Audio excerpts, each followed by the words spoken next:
November 8th, 2016, supporters of Harrisburg area Democrat State Senator Rob Teplitz are celebrating his impending re-election. It's about an hour ago, a spokesperson for Senator Teplitz got on the microphone behind me at the Harrisburg Midtown Arts Center, said Teplitz was feeling so good about where this race was at that he opened up a bar tab. Their numbers were wrong. Republican challenger John DeSanto won by 4,000 votes. If I lost, I am more than willing to concede, but I have to say I have a tremendous lack of confidence based on what happened today. Teplitz was the first Democrat to win the state 15th. When he won in 2012, his district included Democrat-heavy Steelton and High Spire boroughs. After legal battles, though, a Republican majority redrew the lines. Steelton gone, the 15th now includes GOP-heavy Perry County. They redrew the lines to make sure that was not going to happen again. They made the district much more Republican, about 4 points more Republican. State Senator Dalen Leach was the chairman of the Senate Democratic Campaign Committee. What happened, he says, was the result of gerrymandering. It is essentially political corruption, and it's the theft of the vote of citizens in Pennsylvania. Gerrymandering is the act of redrawing district lines to favor one political party over the other. Democrats and Republicans use it to their advantage. It's not a new term. This has been part of the term gerrymandering for as long as this country was a nation. 1812 to be exact, when Massachusetts Governor Elbridge Gerry drew a state senate in his favor. A newspaper said it looked like a salamander. Why is it relevant to Pennsylvania, though? Well, in PA, there are nearly 1 million more registered Democrats than Republicans. Use these dots as an example. The General Assembly draws congressional lines, and since the GOP controls the House and Senate, these are the results. Right now, there are 13 Republican congressmen to 5 Democrats. You guarantee yourself control. Even though Democrats get more votes statewide in many of these elections for the state Senate, we have a wildly disproportional representation.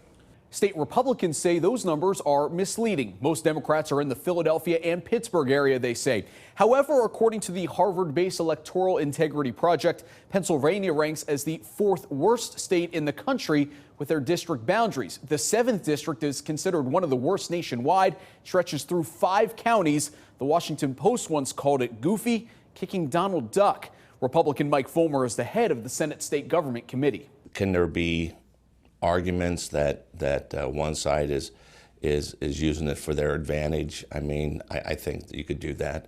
Now there's a movement looking for change. With what I call redistricting shenanigans. Democrat Senator Lisa Boscola and Republican Mario Scavello are asking for reform. No county should be cut up in that fashion because it looked like they ran out of crayons when they drew that map back in 2000. SB 22 would create an 11-person independent council. Boscola envisions 100 qualified people chosen from 500 applicants, then randomly selected to oversee all districting in Pennsylvania, House, Senate, and Congress. 4 Democrats, 4 Republicans, and 3 independents, Green Party, because the voters in Pennsylvania, if you look, has a tendency now to go independent. Boscola had a similar bill last session. It was never taken up in former state government committee. He says now that might change. This committee is going to look at these issues in a very sincere way. No one's given anybody what I would refer to as the Harrisburg Heisman. The issue is even if the Senate gets on board, the House still needs to approve. And House State Government Chair Darrell Metcalf. To define it where it's at in the priority list, it's really a back burner issue. Metcalf says Democrats are looking for a solution to a problem which doesn't exist. Change is easier said than done. The process that we've used has ultimately produced districts that are constitutional, that are in good standing with case law and precedent that has been set. So let's say SB 22 goes nowhere. It may not matter, at least for state redistricting. The way state lines are currently drawn are the 4 caucus leaders coming together in the state and the House to decide. And if they can't agree, the Supreme Court then appoints a tiebreaker. Well, for the first time since 1990, Democrats hold the edge there, possibly giving them an advantage after the 2020 census. Suppose they appoint a person who is as partisan as the people we've appointed. We could really get screwed.